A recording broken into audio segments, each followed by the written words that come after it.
Picture this. You are running through the airport terminal. You are sweating. Oh, yeah, we have definitely all been there. Right. You look up at the giant departure board and your gate has changed. And, well, you see your flight is also delayed.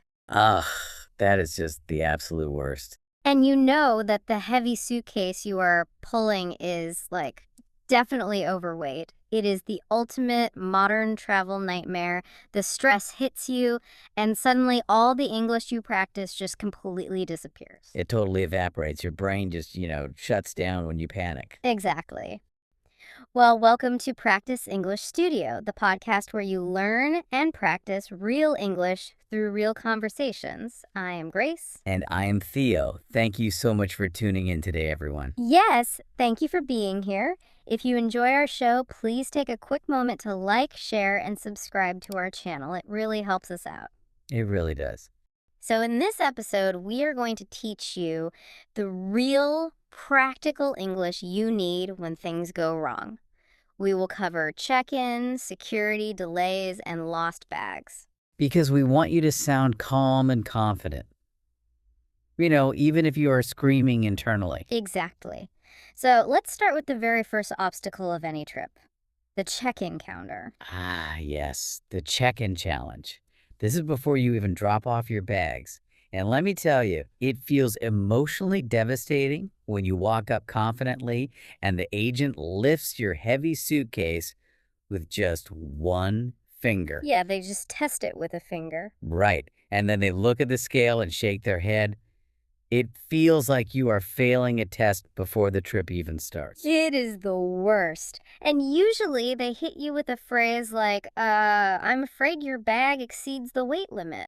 Okay, let's stop and explain that because that is a very common phrase.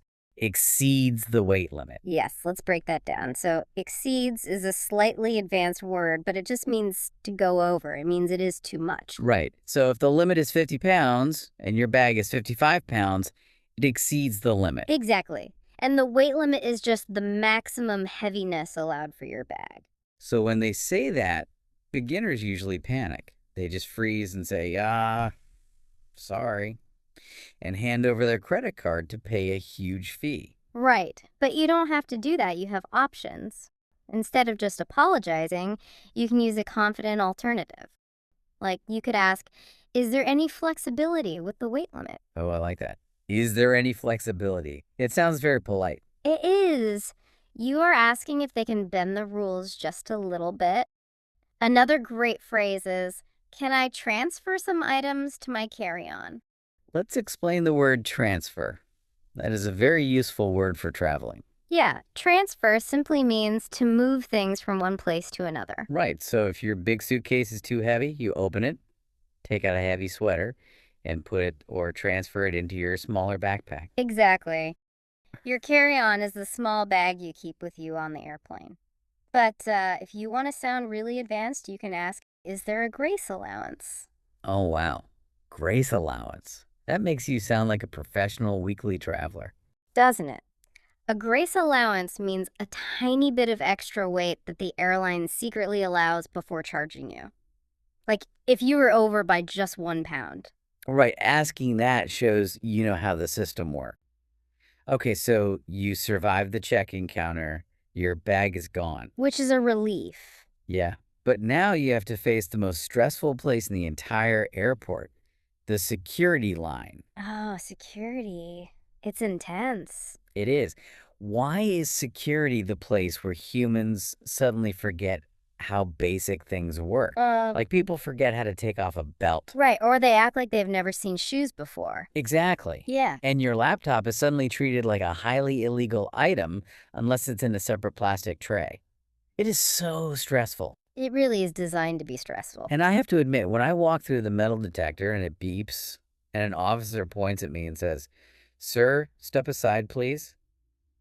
Well, my soul just leaves my body. Of you and everyone else. It is terrifying. Yeah. And most people immediately freeze or they get defensive and yell, "What did I do?" Right, which makes you look super guilty, like you did something wrong. Exactly. So, rule number 1 at security. Do not yell, "What did I do?" Instead, We want to use professional, calming questions. If they stop your bag, you just look at them and ask, is there an issue with my bag? Is there an issue with my bag? That is so much better. An issue just means a problem. Right. You are asking, is there a problem? But using the word issue sounds very calm and procedural. You aren't taking it personally. You are just asking what needs to be fixed. I love that. And if they need to check your clothes or use the metal detector wand on you, you can take control by asking, would you like me to remove my shoes and belt? Oh, that is a fantastic phrase. Would you like me to? It really is. Starting a sentence with, would you like me to? Mm-hmm. Sounds incredibly polite, it sounds professional, and it instantly diffuses the tension. Right, because you are offering to help them do their job. It makes the security officer feel respected and it keeps you calm. Okay, so we put our shoes back on, we grab our laptops, we survive security, barely. And we finally walk to the gate, we look up at the big screen, and we see the absolute worst word in all of air travel. The dreaded delay. Yes. DELAYED. Mhm. Delayed. I think that is the most heartbreaking word you can read at an airport. It really ruins the vacation mood. Completely. Yeah. And what do most panicked travelers do? They run straight to the desk, they point at the screen, and they yell, when? Yes, when is it leaving? Right. But honestly, asking when doesn't actually solve the problem. The person at the desk usually doesn't even know yet. They really don't. So instead of just yelling, when, you need confident English for this exact moment. You should step up and ask, do you have an updated departure time? Right. Okay, let's practice that. Do you have an updated departure time? That means, do you have a new time for when the plane will leave? Exactly. It shows you understand the situation. Now, if you have to take a second airplane later, you need to ask a different question. You should ask, will this affect my connecting flight? Connecting flight. We need to make sure everyone knows this vocabulary. It is so essential. Yes. A connecting flight is when you have to change planes. You don't fly directly to your final city. You fly to one airport, get off, and get on a second plane. That second plane is your connecting flight. Right. So if your first flight is delayed, you might miss your connecting flight. That is a huge problem. It is a massive problem. So what do you say if the delay is really severe, like a 5-hour delay? Oh, if it's a severe delay, you need the ultimate vacation-saving phrase.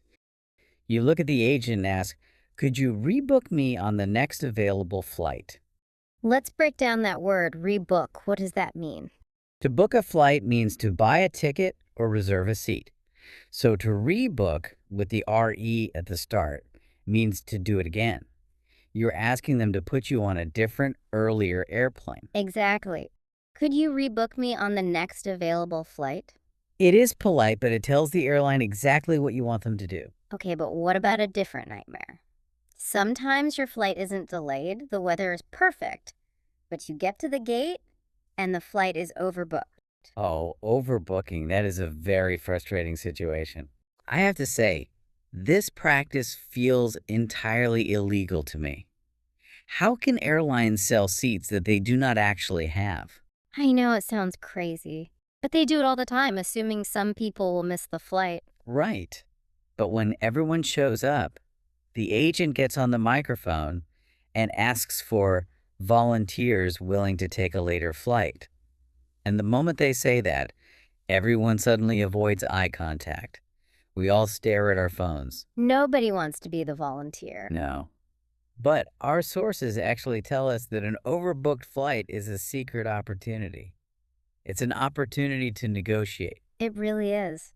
But you have to use the right English. You don't want to just walk up and say, yes, I'll do it, or ask, do I get free stuff? Free stuff sounds very amateur. Exactly. You want to use advanced vocabulary. You should ask the agent, what compensation are you offering? Compensation. That is a big, important word. Yes, compensation basically means money or gifts they give you to make up for a problem. You are asking, how are you going to pay me for taking a later flight? Right. And if the later flight isn't until the next day, you need somewhere to sleep. So you ask, would accommodation be included?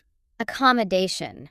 Another excellent word. Yes, accommodation simply means a place to stay, like a hotel room. You are asking if they will pay for your hotel. Exactly. And this leads us to the magical holy trinity word of airport survival. Yes, the most important word, voucher.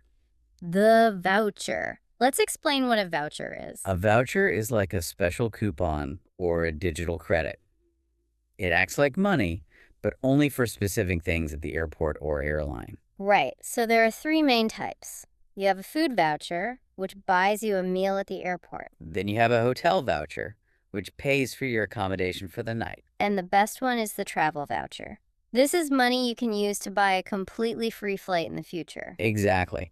So by using words like compensation and voucher, you are showing the airline that you know how to negotiate. It makes a huge difference. Okay, so you negotiate, you get on the plane, you fly, and you finally land. You are exhausted. So tired, you just want to go to your hotel. Right. But the airport has one final boss waiting for you. Baggage claim. Oh, baggage claim. Yeah. It is just psychological torture. Let me set the scene for you. Please do. You stand by the metal conveyor belt. The bags start coming out. Everyone is getting their bags and leaving happily. But then fewer bags come out. Yeah, the crowd gets smaller and smaller. Right. Then there's just like one random ski going around in circles. And finally, the conveyor belt stops. The lights turn off. And your suitcase is gone forever. It is a terrible feeling. It feels like a disaster. But again, you must not panic. Right. Getting angry won't find your clothes. Exactly. So you go to the baggage service desk. Let's start with the basic phrase you need. You say, "My luggage hasn't arrived yet." My luggage hasn't arrived yet. That is very clear, and it is just stating a fact. Yes. Then you say, "I'd like to file a lost baggage report." To file means to submit a formal document or form. Right. "I'd like to file a lost baggage report" is perfectly fine. But if you want to use highly advanced professional English, there is an even better phrase. Yes, this is my favorite phrase. If you really want the airline to take you seriously, you look at them and say, I'd like to file a property irregularity report. A property irregularity report? That is so specific. It is. Property means the things you own, like your suitcase. And an irregularity is an anomaly or something that is not normal. So instead of crying about a lost bag, you are asking for a formal property irregularity report. Exactly. Knowing this specific vocabulary makes you sound like an international business traveler who flies every single month. It makes the airline work faster to find your bag. It really puts you in control. Yeah, as a quick recap, we want you to remember that losing your English during stressful situations is totally normal. It happens to everyone. It really does. But confidence simply comes from hearing and practicing real conversations repeatedly. Right. You just need to practice these phrases. Exactly. Which is exactly why you shouldn't sound like a confused tourist anymore. You have the tools now. You really do. So make sure you save this episode before your next trip. You might need to listen to it while you're waiting in the security line. And please, comment down below with your worst airport experience. We want to hear your stories. Yes. Was it a delayed flight? Did they lose your luggage? Or were you, like me, crying at security? Let us know, because we have all been there. But before we go, I want to leave you with a final thought to think about. Notice how we changed our language today. Yes, the shift in vocabulary. Right. We shifted from emotional reactions like yelling, "What did I do?" or asking when, to calm procedural questions like, "Is there an issue?" It is a completely different way of speaking. It is. And that simple shift in vocabulary completely changes the power dynamic between you and the airline staff. You stop being a problem and you start being a professional. It puts you right back in control of your journey. And don't forget to subscribe to Practice English Studio. We will see you in the next real-life English conversation. See you next time.